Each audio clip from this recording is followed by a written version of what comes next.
Brick. I've actually never done that. The Casbah. The Bancroft for like Till the local 2. acts. Oh yeah. Till 2, the Tower, the Auditorium?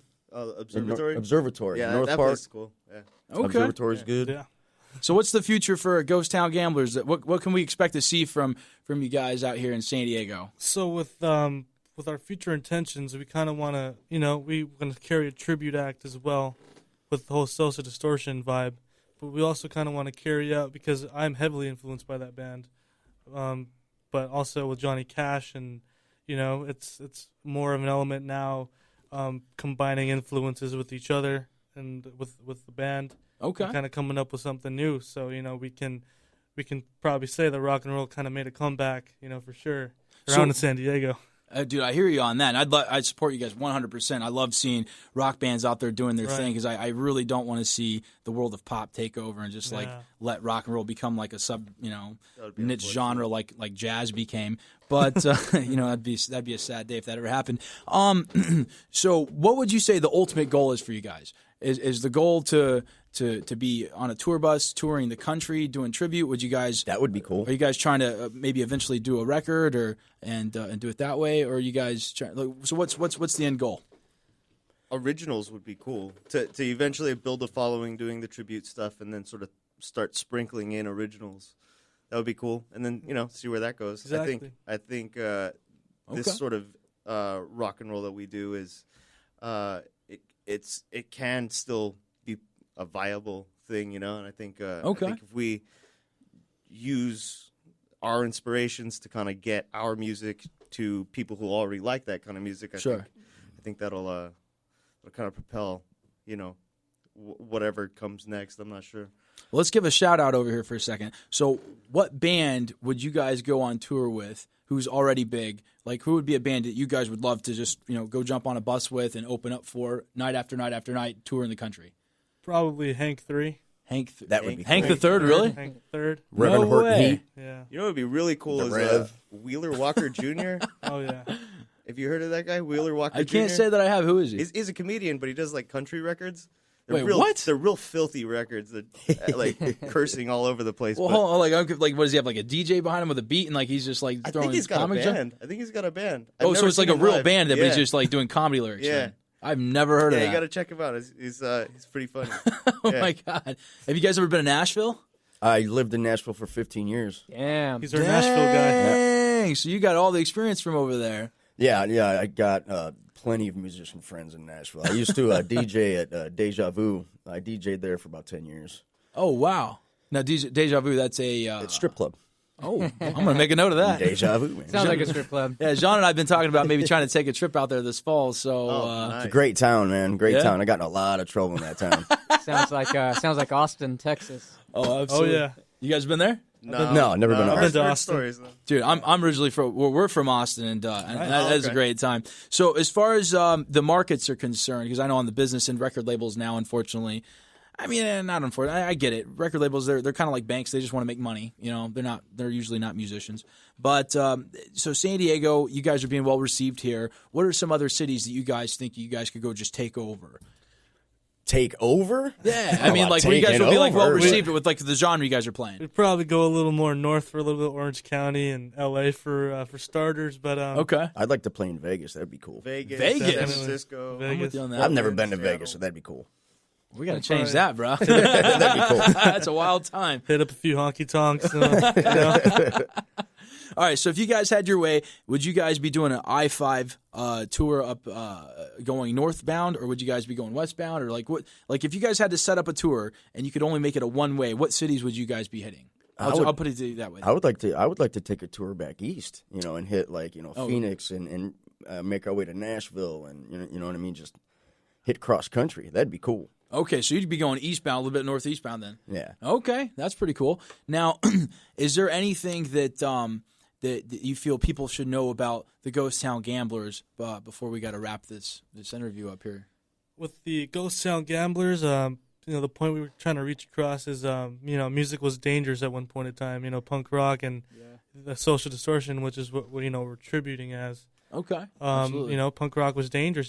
Before it's kind of like now people kind of get their Doc Martin boots, at the store. They get their hair dyed. Like, it's a normal thing. We kind of.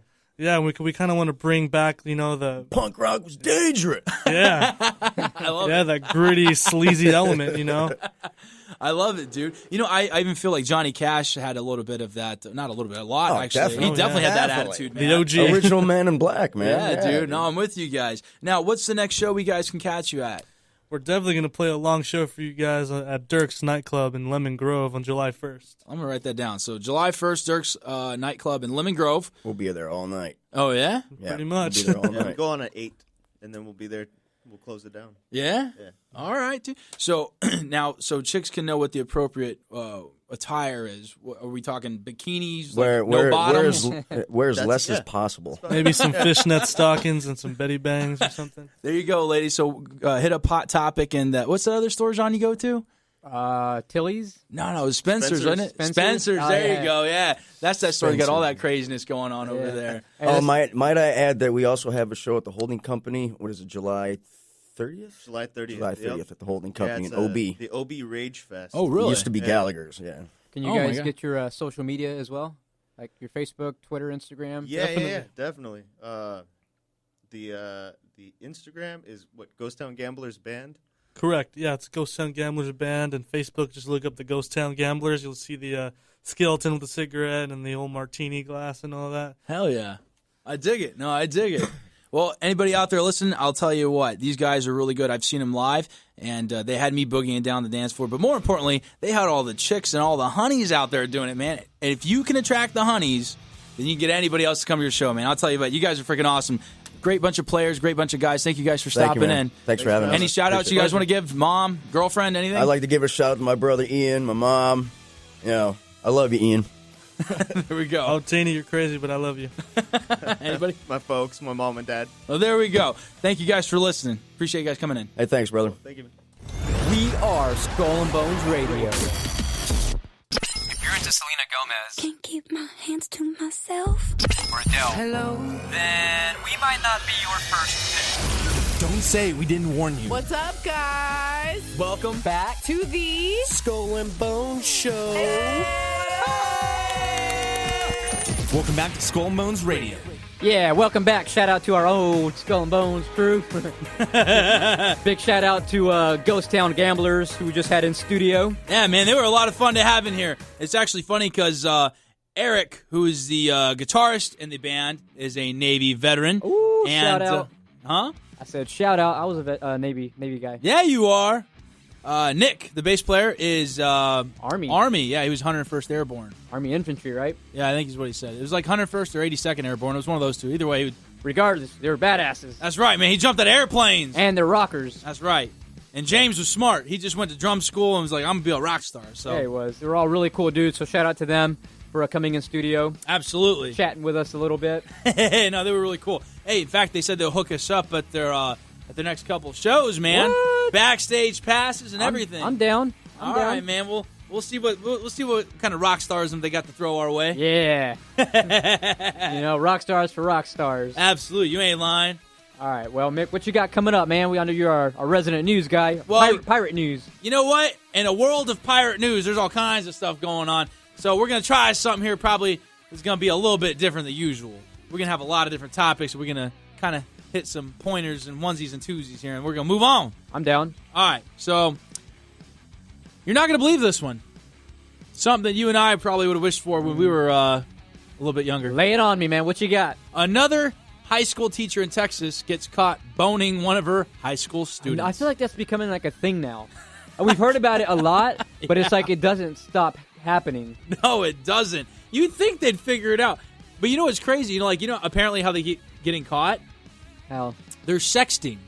Yeah, oh yeah. They're sexting their students. Yeah, we talked about that one of the previous ones, I think, where this teacher and the female, or the female teacher and the male kid were sexting, and the kid's mom found out about, and this is not the story you're talking about, but my example, there was sexting going on, and the kid was blackmailing the teacher for money. I forgot about, what did she give in? I forgot what happened there. Yeah, she gave like upwards of like 18 to $30,000 over the course of that time. Oh, my God. Yeah, but, the phone, man, technology got him caught. I wonder if that kid got to keep the money. Dang, I wish that would have happened to me. Yeah. All right, so this particular situation, it wasn't, I don't think it was a sexting that got her caught, but for some brilliant reason, she decided to go use Instagram and Twitter and all that. And obviously, that's a very public thing. Yeah. And so it was just a matter of time before she got caught. What was she doing, like a DM, like a direct message? Or You know what? The article didn't say. It just said that they were going through social media. You know what I think, dude? Like, a young kid like that, like a student especially getting boned by his hot teacher, there's no way he's going to keep his mouth shut. Wait, was it a male or female teacher? It was a female teacher boning a male student. Damn. Wait, say it again? Female teacher, a girl teacher, a chick teacher, boning a dude student. I wonder, we think about that, and we're like, oh, man, kudos to the kid. Right. Now, if it were the other way around, though, where the male teacher was fooling around with an underage female student. Oh, yeah, that'd be screaming that'd prison be time. a world of hell for him. That's funny how there is double standards like that, though, Yeah, isn't there? and it's almost like, even when we think about it, we talk about it, it's almost like a disgusting, oh, man, if that, you know? You know, it's kind of funny, because on that note, too, it's like when a dad, talks to his son about getting laid, he's like, yeah, son, go hit it, Yeah. Make daddy proud, right? But when it's his daughter, he goes, is that boy coming in here to take you on a date, sweetie? Well, let me introduce you to my 12-gauge shotgun. Better have her home by midnight. Yeah, right. Don't let me catch you with your fingers in my sugar bowl now. You know what I'm saying? Anyways, craziness. This was a cool story. So some British Marines, it's an unfortunate story, but it was kind of cool how they came back and did their heroic thing. So there was a team of British Marines out in Afghanistan. They got pinned down. They came under fire. A lot of stuff was happening. A lot of bullets were going back and forth. And the Marines had to pull back to retreat, right, to regroup themselves. Yeah. And so when they went to go regroup, they found that one of their boys didn't make it back to the rendezvous point with him. He got left behind? Or he was left injured? behind, yeah, so he never made it back. So they're like, oh, my God, we need to go get this dude. It was really hot to go back in. They couldn't just straight up go back on foot. So they called an Apache helicopter, and which is an attack helicopter, which is crazy. It's not even... This helicopter has no room for extra people other than the pilot. You know what I'm saying? There is no extra room. Yeah. And so these guys freaking jumped on the wings that hold the missiles and the machine guns on this helicopter, and they strapped themselves, and they, with their guns pointed forward, just underneath the rotor blades, so just below, maybe a foot below, getting their head chopped off. They rode underneath the helicopter blades on top of the wings. And they flew back into the hot zone where the helicopter dropped them back off. And they were just shooting up a storm the whole time. Yeah. And these guys, there's three of them, jumped off the wings of this helicopter, went and found their buddy and brought him back. But unfortunately, the guy had taken on too many bullets and he ended up not living. But they went back to it. And I'm sure the family was grateful that, they didn't have like an empty casket. Oh, absolutely. And they were able to bring him back, though? Oh, yeah, they were absolutely able to bring him back. That's crazy, though, because... Kudos to those guys for doing that. I try to think about if that were to happen to our American military. Like, I mean, our chain of command would have probably been like, no, what you guys, we don't have approval for that. Yeah, dude, that's absolutely. not safe. Oh, ORM.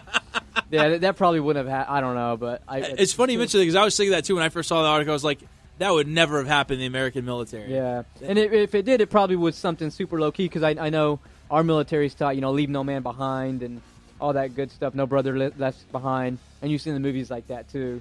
The last thing that I could ever think of that was, like, out in the public was Black Hawk Down. Yeah. Where that pilot got shot down. I forget his name. Mike Durant, I think was his name, or Durant or something. And there was a couple, like, Delta Force guys and I think some Air Force Special Ops guys who got killed trying to save him. Yeah. But we eventually ended up getting him back, but... Yeah, dude, and like a moment's fly thing like that, it's either we go now or he dies kind of thing. Yeah, I don't think our military would have given any approval on that. Damn. But so good on you guys, the British Royal Marines out there. You guys are awesome for doing that. You guys are definitely a military force to look up to. This is another military story that I thought was kind of special. So do you know Mike Rowe? Yeah, he's the TV guy from what was it, Dirty Jobs, right? Yeah, he's like the TV host for that. So there was this dude who was a Green Beret. The guy had served in like Afghanistan, stuff like that, and he was a big super fan of Mike Rowe. Mm-hmm. And so, anyways, he not only was just a fan of his show, but he thought Mike Rowe was like a really decent human being to